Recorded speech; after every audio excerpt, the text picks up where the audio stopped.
Once upon a time in the 1930s, there was a woman named Ruth Wakefield. Ruth wasn't just an ordinary baker. She owned a cozy little inn called the Toll House Inn, nestled in Massachusetts. People from all over would stop by her inn for a good night's sleep and, more importantly, for her delicious homemade food. Ruth was well known for whipping up mouth-watering desserts, and her butter drop cookies were a favorite. The cookies made you want to hit your mama and then ask for seconds. That was a joke. One day, as Ruth was preparing to make another batch of her famous butter drop cookies, she realized she was out of baker's chocolate. You might think she'd be unsettled, but Ruth was a resourceful woman.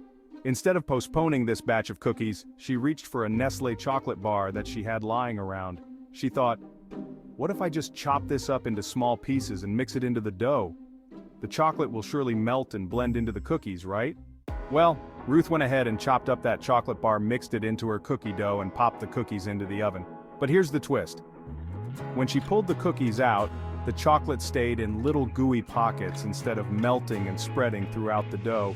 The cookies looked different, but they smelled amazing.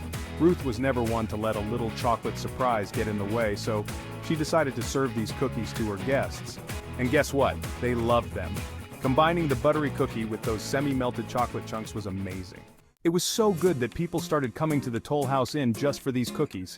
Word spread quickly and soon everyone wanted the recipe. Ruth, being her generous soul, shared it with the world. The recipe became so popular that Nestlé even struck a deal with Ruth to print it on their chocolate bar wrappers. And, as a thank you, they gave Ruth a lifetime supply of chocolate chips. Not a bad trade, right? And so, what started as a happy accident turned into one of the most beloved cookies of all time, the chocolate chip cookie.